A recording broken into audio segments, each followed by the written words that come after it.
Hello, and once again, welcome to the program, Your Local Government. I'm Bob Miller with Blue Ridge. This program focuses on government issues. We've got a big election coming up this November, of course, with many offices up for election. One that'll be exciting to watch is where Joe Pitts is retiring after a long career, 16th District of Congress. And our guest today is Senator Lloyd Smucker, who's going to be running on the Republican side for that position. Senator Smucker, nice to have you back. The last time we spoke was when you were within the primary. Right. Good to be here, Bob. Thanks for having me again. So you've been busy campaigning. Yes, I have. Okay. Some people know you, others don't. So very briefly, tell us about your education and work experience before we start getting into the policy positions that you'd be looking for. Sure. So I was born and raised here in Lancaster County. I operated a construction firm for 25 years prior to running for the state senate. I've been in the state senate for the past 8 years. I was born, I don't know if I told you this earlier, but I was born in an Amish family. And so I'm number 10 of 12 kids. I was the first in my family. My older brothers and sisters are accomplished, but I was the first to go to high school. And so when I approached my parents with the idea to do that, they agreed on the condition that I attend private school. So I'm a graduate of Lancaster Mennonite here in Lancaster County, obviously. And I had to pay the tuition, so I worked at night, hanging drywall to pay for my tuition. Right after high school, I was hanging drywall for an older brother. I bought a company from him, just a few employees as a 17-year-old. And then I attended school at night. I was a non-traditional college student, attended Franklin and Marshall and Lebanon Valley College. Quite an experience, yes. So you were born Amish. I was born Amish. And did you decide to leave the Amish faith, or your parents did while you were a child? My parents left the old order Amish when I was 5 years old. So I grew up sort of Amish Mennonite. Sure. Okay. What got you interested in politics? Several things, I guess. For me, it wasn't something that I would expect that I'd be doing now, running for Congress or even having served in the state senate. But I had the opportunity to get involved in local government. And so first I was appointed to the Planning Commission. I live in West Lampeter Township, and then I ran for supervisor there. And found I really enjoyed working on issues that address problems in the community or improve the lives of neighbors and folks in the community. And when I had sold my business, which I sold to a brother who was a partner of mine, sold my interest, it was just the right time in my life when my predecessor retired. I had folks, I'd also been involved politically and supporting other candidates. I was a Republican State Committee man for several years, but had folks come to me and suggest I run. I think they felt bad, thought I needed a job, but in any case, I decided I really did enjoy getting involved in that way, and it's been a great experience. And this is a really wonderful community to represent. You have people here who care about the community. They're willing to give of their time, talent, resources to make it a better place, and they hardworking, results-oriented. I was always very proud, I still am, I'm still in the state senate in Harrisburg, always very proud to go to Harrisburg representing Lancaster. People see Lancaster as leading the way in a lot of areas across the state. Yeah, it's quite fascinating how Lancaster County is known for conservativeness, but yet a lot of leading the way and being progressive in some things. It's an interesting dichotomy. Yeah, so a lot of my ideas for legislation came from individuals here, whether it was, we have really great school systems and have some ideas for how to improve that system. We passed some laws in response to some ideas folks had here, worked with the county commissioners on other laws, and I can point to many areas. Farmland preservation is another. Lancaster City, our urban centers, revitalization there. So many areas where we really do lead the way. Okay, different world you're looking at. The Pennsylvania Senate and the U.S. Congress, different worlds. What got you interested in making that jump? Yeah, so here again, I had some of my supporters and friends come to me and say, you really should consider doing this. And it was a tough decision because I enjoy what I'm doing in the Senate. You're one of 31 in the Republican caucus there, so you have the ability to affect legislation, you have ability to make a difference in the community. But what really led me down the path of deciding to run for Congress was looking at the major issues that I think we need to address in our country. I think we're headed the wrong direction. Many people feel like we're headed the wrong direction. We need to be talking about national security. We need to be talking about strong economic growth that will provide opportunity. These are issues where I think, once again, our community, and this district includes Lancaster, some of Berks County and Chester, which will be new for me, but I think this part of the world is a great place to lead from, and I think it'll be a great place to represent in Washington. Okay, let's get into policy for the rest of the show here, and let's talk about debt. Many people are concerned, however, the past 8 years, debt has grown precipitously. Right. We've been able to fund that because interest rates have been low, but they won't stay low forever. There's real concern if the Fed or other factors cause interest rates to go up, we could certainly be crushed by heavy debt. So give us some ideas on your policy. Firstly, how big of a problem do you think it is? Secondarily, what do we do about it? Well, I think it's a major problem. I think it threatens our economy. It threatens the availability of the American dream for our kids and our grandkids. If you don't believe that it threatens our country, you at least would agree that we're relying on our kids and our grandkids. We're mortgaging the futures of our kids and our grandkids by saddling them with that level of debt. I'll go back to when I first ran for state senate. I talked about how our state spending, it's a lot smaller number, but similar principle, our state spending was growing about double the rate of inflation. We literally looked at every single line item in the budget. We decided we needed to focus on what were the core functions of government, and obviously we expect government to provide, at the federal level, strong defense, our infrastructure system, transportation. There are all sorts of things that can be better done at the government level. So at the state level, we looked at all of those, and everything that was not a core function of government, we eliminated. So we eliminated hundreds of line items. So I think we need to sort of comb through the federal budget in the same way. And the other thing, and this may be even more important, is what we're in now is the slowest, the most tepid economic growth that we've seen after any recession since the mid-1900s. Yes. We're between 1% and 2% annual growth rate. We should be at 3 or 4. And I think the technology, the capital is in place to be able to do that, but we have to have in place a structure that gives investors the confidence. Yes. There are trillions of dollars sitting on the sideline today because investors fear that if they invest in technologies that we have available to us, they may not see the return because of high tax rates or because of our regulatory environment. And it's a shame, because I think we can have a boon like we saw with the .com and the computer revolution with new technologies today, robotics. We keep talking about driverless cars, which we'll see. But that kind of economic growth is necessary, not only to provide opportunity to folks, and that's, by the way, a great way to lift people out of poverty as well. But it's also necessary because that creates additional revenue stream. And so in some ways we sort of, part of the solution is to sort of grow our way out of the debt. Exactly. So sum it up before we go to the break, and that is we've got to cut some spending, and we've got to have some growth so there's more income, and hopefully the debt will start going down and we won't be in quite a precarious of a position. That's right. Okay, it's time for break. We'll be right back after these few words. Stay with us.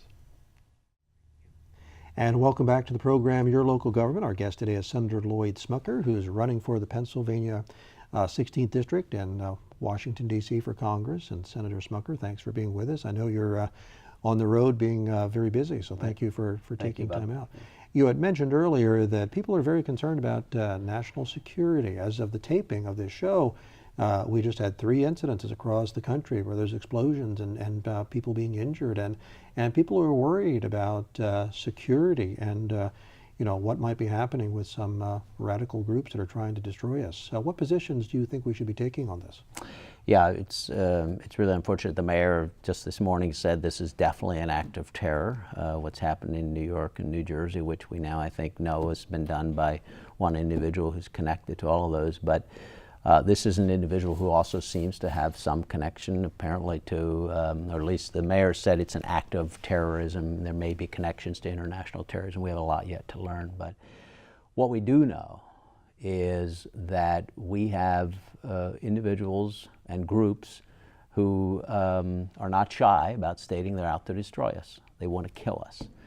And the rise of radical Islam, the rise of ISIS, is most certainly a threat to our country and a threat to our citizens.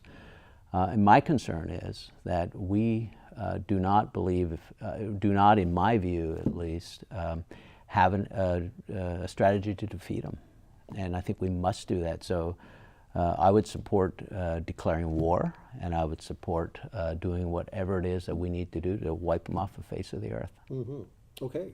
Well, that'll be interesting to see what happens when there's an administrative change. I mean, either way, this November there's going to be an administrative change, and there'll be a new approach to see what that happens. The other concern that many Americans have is immigration reform, and it's very controversial. I mean, Donald Trump is talking about building a wall versus some are saying just let more in, and Sure. And then there's the whole idea of should there be some deportation or do we legalize them? I mean, a very complex issue. I mean, on the one hand, we want economic growth with people. Right. On the other hand, they're willing to work for lower wages, so it does take down the wages of others and can hurt even minority groups here because they're willing to work for less. So it's like a 3D chess game. There's no real easy answers to this. So to drill it all down, what positions are you taking on immigration reform?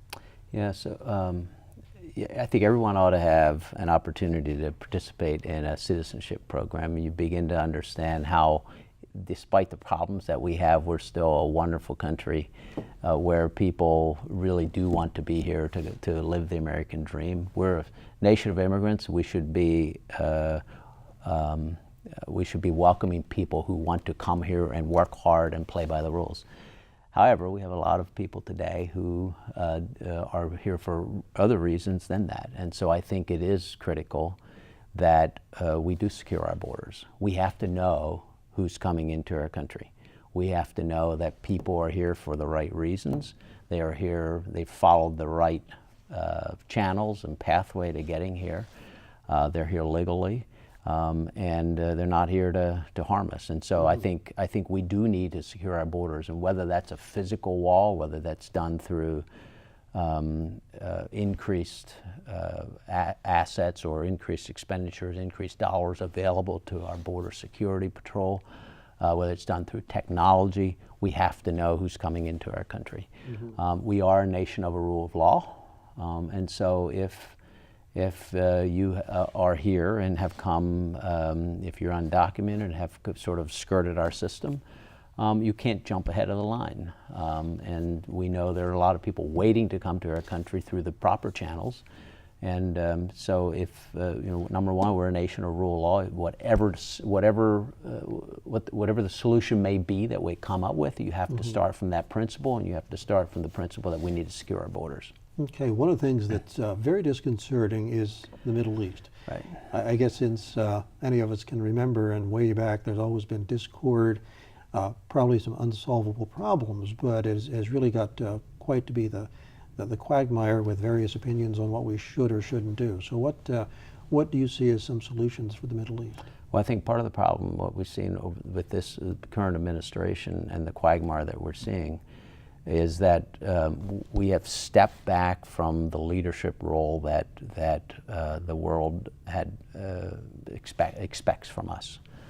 We continue to be a beacon for freedom and peace throughout the world, and this administration has taken an approach of sort of leading from behind, and I think have created a vacuum. And that's, we go back to ISIS. We've seen ISIS grow and acquire control of an entire area, which is completely unacceptable. But also you're seeing the Middle East deteriorate, and you're seeing Russia for the first time really become a player in the Middle East, and I think that's happening due to the vacuum that we've created there. Sure. Speaking of Russia, Donald Trump has made some thought that he would like to normalize relations with Russia. That's been criticized. Do you think it's in our national interest to try to normalize relations with the people of Russia and maybe have a more peaceful relationship with them? Or do you think we need to continue to see them as an adversary that we need to be, blocking some of the things that they want to do? Well, I think in any relationship with other countries, we have to look at the way they operate, and we should encourage and be allies with any country that is open and a democracy and promoting freedom. We're not seeing that from Russia today. We're seeing a clamping down, rather. We're seeing a clamping down on journalism, we're seeing a clamping down on religious freedom, and we're seeing an aggression in moving into neighboring territories that certainly isn't showing that they're allies of us today in the way they're operating now. Okay. Do you think it's possible we could get there? That would be up to them. Okay, yes. All right. Before we go to the break, let's talk a little bit about your support for Israel, because that's all part of the Middle East. Sure. Are you a little concerned with the support that's been with Israel over the past 8 years, and what changes, if any, do you think we need to make? Well, Israel is the only truly operating democracy in the Middle East. They've been a long-time ally of ours. We're closely tied to their economy. It's critically important that we continue to defend Israel and to treat them as the important ally that they are to us. Okay, well, it's time for a break. We'll be right back after these few words. Stay with us. And welcome back to Your Local Government. Our guest is Senator Lloyd Smucker, running for the Pennsylvania 16th position in U.S. Congress down in Washington. And again, thank you for being with us, Senator. Good to be here. You spoke about earlier on the debt that one of the things we have to do is increase jobs in the economy.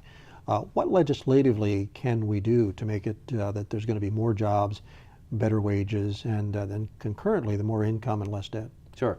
So several approaches, and I'm coming from the perspective of someone who's owned a business for 25 years and who, as we grew that business, grew it from a very small business to we created over several hundred jobs, a regional contracting firm.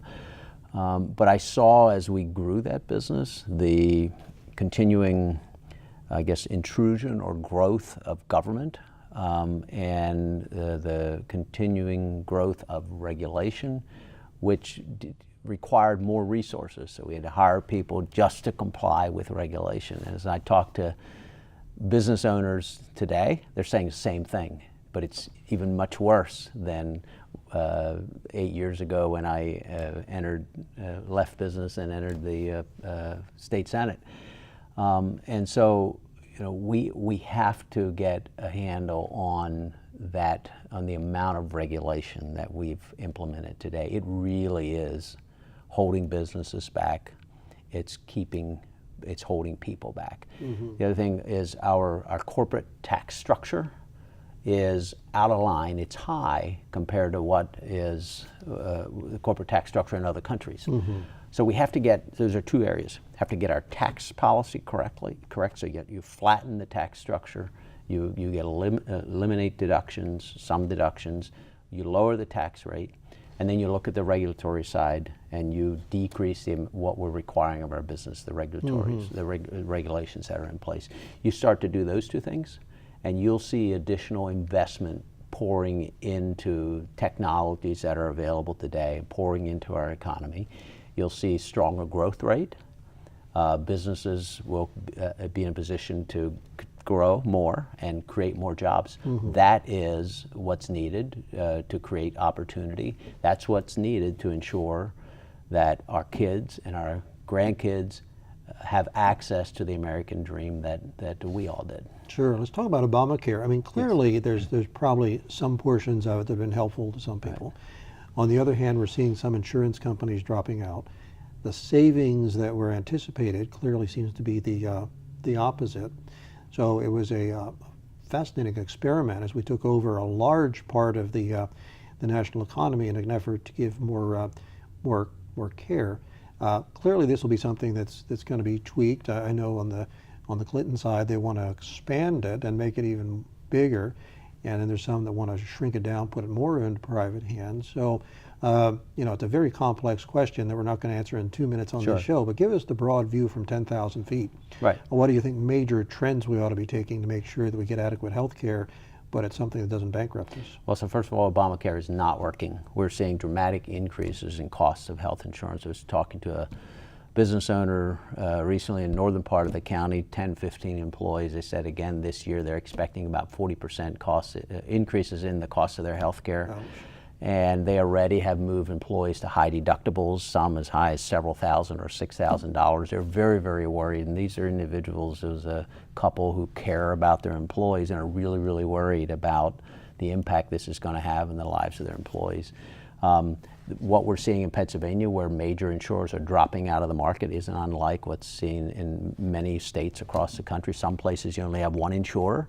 I think what that will do for costs when you don't have competition. So there are fixes that could make for a more market-driven system, such as allowing insurance companies to compete across state lines so you can avoid what I just described.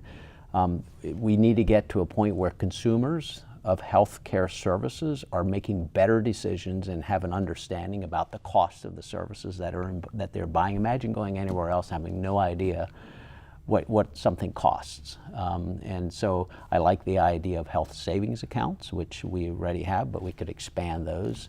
And again, it's to allow more patient-centered healthcare, and where patients are making decisions, individuals are making decisions about the services that are being provided. You're right, there are some aspects of Obamacare that I think have worked. For instance, allowing a child to be on their parents' policy until they're 26. We'd actually passed that here in Pennsylvania, even before it was passed at the federal level. I think it's a very good policy. The pre-existing conditions, removing that has allowed more people access to health care. That's what I was referring to, the things that people liked, yes. Yeah, so there are some aspects of it, but by and large, I'd vote to repeal it and start over and come up with a much better system.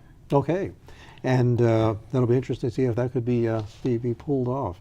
I want to talk about quickly the payment of cash to Iran as part of the nuclear deal.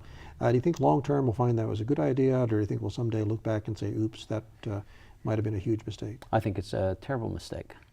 Anytime you're putting a price on the head of Americans in other countries, or I think by doing that you put a price on the head of Americans in Iran and other areas of the world. And clearly those two were connected. And now we know it's not just 400,000 or 400 million, it's a lot more than that. That was just the first payment or one of several payments. But the entire Iran deal, I believe, needs to be thrown out and renegotiated. We should not be letting up on sanctions when clearly Iran is not living up to their part of the agreement. Okay. Gun control, I know that's a big issue that is being talked about quite a bit. What is your position there? So I think I support the Second Amendment. I support the right for individuals to bear arms. Having said that, we do want to ensure that the guns are owned by law-abiding citizens and do not get in the hand of criminals. We have a pretty good background system in place today, if it's enforced properly. When we get into trouble, if it's not. And so I think we just need to ensure that we have a strong enforcement of the system that we have in place there. All right, we've got a little over a minute, so tell us about your website and if you're looking for volunteers, and then just follow up with your closing comments. Sure, yeah, so my website is electsmucker.com. We are not only looking for volunteers, but we continue to raise funds to pay for the campaign. I thank you so much for having me here on the show, and to your listeners, I would just say it's been a wonderful privilege of mine to represent this community in Harrisburg, and I look forward to the opportunity to do so in Washington. I've worked as hard as I possibly could and made the decisions that I think represented the views of the constituents here. I've worked hard for you, and I ask for your support. In 50 days, we have an election coming up on November 8th, and I hope I can count on your support. Thank you. Okay, and if elected, will you come back on a regular basis and let us know what's happening in the crazy world of Washington? Absolutely. Always enjoy being here with you, Bob. All right. Well, best of luck to you in the election, and we'll see what happens. So I know you're working hard and talking to a lot of people. So thank you very much. Best of luck out there. That's going to do it for this program. Join us again next time to learn about your local government.